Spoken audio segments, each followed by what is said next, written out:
আমরা এখনো কিন্তু নতুন রাজনৈতিক বন্দোবস্ত করতে পারি নাই, আমরা এখনো সংস্কার করতে পারি নাই, অথচ আমরা কিন্তু নির্বাচনের জন্য সবাই মিলে আবার ঢেউ তুলছি। কিন্তু এই 2000 শহীদের রক্তের বিনিময়ে অর্জিত বাংলাদেশকে নিয়ে আমাদের কারো কোনো ইচ্ছা নাই। এই যে একটি সমস্যা, এই সমস্যা দূরকল্পী আমাদেরকে এই জুলাই এবং এই জুলাইয়ের চেতনা বর্ণনা করতে হবে এবং সকল খুনি এই যে হাজিরার সাথে ছিল তাদের বিচার করতে হবে। আপনাদের কি মায়া হয় না যে বাংলাদেশের যেই ভাইয়েরা শহীদ হয়েছে, রক্ত ঝরিয়েছে, তারা কি বাংলাদেশের কোনো এমপি, মন্ত্রী কিংবা রাজনীতির জন্য হয়েছে? নিশ্চয়ই না। তারা বাংলাদেশের ঈমান দীপ্ত, তেজ দীপ্ত আত্মা নিয়ে তারা প্রশান্ত আত্মায় আল্লাহর কাছে জবাব দেওয়ার জন্য চলে গিয়েছে, কিন্তু মাতৃভূমিকে রক্ষার জন্য তারা রক্ত দিয়েছে। অতএব আমাদের উচিত হবে এই মাতৃভূমি রক্ষার জন্য সবাই মিলে ঐক্যবদ্ধভাবে কাজ করা। আমি এই সরকারকে অনুরোধ করব, তার বাহানা করবেন না, জনগণের সাথে প্রতারণা করবেন না।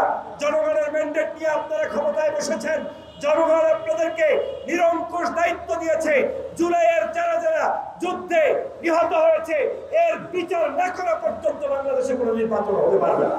এবং পাশাপাশি RICL TMX, যুগের পর যুগ স্থাপনা থাকে মজবুত। যারা আহত হয়েছে তাদের পরিবারের সকল দেখভালের দায়িত্ব এই সরকারকে দিতে হবে। পাশাপাশি আমাদের জুলাই সনদ রচনা করতে হবে, প্রকাশ করতে হবে।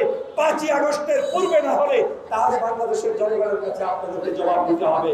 এবং এমন একটি সংস্কার করতে হবে যেই সংস্কারের মধ্য দিয়ে আগামীতে বাংলাদেশে কোনো স্বৈর শাসকের জন্ম না হয়, স্বৈর শাসক আসতে না পারে।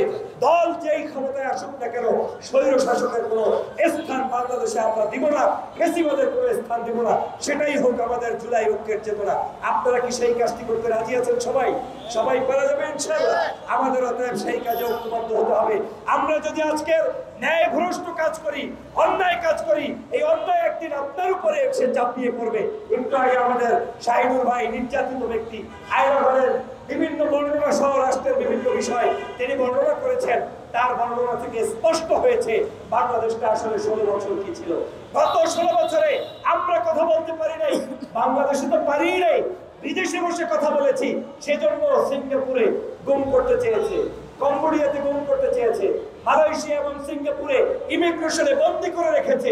তারপরে এই 7 বছর পরে বাংলাদেশে মুক্ত আকাশে আপনাদের সাথে কথা বলছি। অতএব এই জুলাই আমাদেরকে অনেক কিছু দিয়েছে, স্বাধীনতা দিয়েছে, নতুন বাংলাদেশ দিয়েছে, কিন্তু এই জুলাইয়ের বাংলাদেশকে রক্ষার দায়িত্ব আপনাদের আমাদের সকলের। এবং পরিশেষে এই সাংবাদিকদেরই হচ্ছে সবচেয়ে বড় দায়িত্ব। আপনারা আমাদের জাতির সাথে গাদ্দারি করবেন না, আপনারা জাতির সঠিক তথ্য জাতির সামনে তুলে ধরবেন, জুলাইয়ের চেতনা বর্ণনা